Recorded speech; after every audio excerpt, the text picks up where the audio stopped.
Now go undercover in The Infiltrator. Based on a true story, you're going to follow the path in taking down the biggest drug cartel in history. Diane Kruger, she plays rookie agent Kathy Ertz, and she joins us now with what to expect. It's great having you, Diane. How are you? Good. Thanks for having me. So let's paint the picture. It's the 1980s. They're starting that whole war on drugs deal, and you're right in the thick of it. Explain The Infiltrator to us. Well, so we follow Bryan Cranston, who plays an undercover agent who has been infiltrating, trying to get to Escobar for a while, and he slips up because I think he doesn't want to sleep with prostitutes, that he has a fiancée.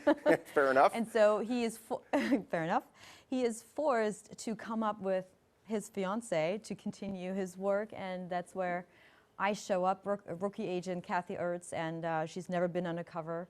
In those days, the mid-'80s, women didn't really do that. And she was supposed to be just window dressing, but they end up having this amazing work relationship, and together they're going to try and take down Escobar. And you haven't given away too much. This, what you've said so far is all inside the trailer. I know when you do come around there, it's like, hey, who's this Ertz woman? Oh, well, she's a newbie, but she was top of her class. So you know what you're doing. You're just relatively new to the craft. Yeah, and I loved that I got to play a woman who was a real trailblazer, you know, for women back then in the workforce, in the police force. She had to work 3 times as hard to be respected by her fellow co-workers, her fellow men, and she was a pretty great lady. I really enjoyed talking to her and picking her brain of what it was like. Absolutely important, obviously, to note it is a true story, based on a true story. So looking at the script and seeing the trials and tribulations you go through throughout the story, don't want to give away too much. Are you shocked that people actually lived this life and this is stuff that actually happened? Oh, 100%. When I first read the script, I was like, there's no way that this actually happened. Also, I'm not American, so I wasn't familiar with a lot of the stuff that, you know, happened during that time. So it's like reading a book that you can't believe. It's a fiction. It's crazy.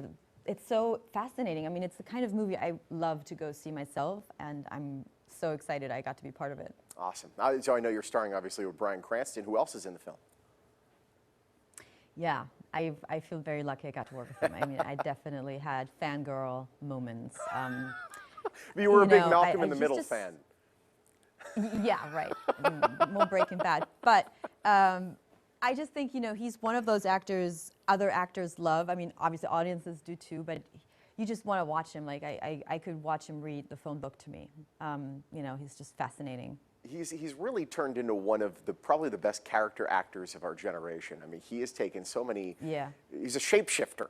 He's taken so many different forms. It's incredible. Yeah, he fades into his characters. As a matter of fact, after the movie wrapped, I went to the Vanity Fair party this year, and I walked right past him. He shaved off his mustache, and I didn't recognize him. You don't see the real Bryan Cranston when he's in character. It's incredible. When you got the call to do this role with Bryan, what was that like? It was like, where do I sign? Like, there was no, you know, I didn't question it for 1 second. He's a great leader on set, and I just learned so much from him. Well, we're looking forward to seeing the movie, and thank you so much. It's a very powerful film, and congratulations on the role. Thank you. All right, catch The Infiltrator. It's in theaters now. For a preview, just head to the website on your screen. You can catch our interview with Diane on our website as well, vegasmorningblend.com. Pretty heavy stuff.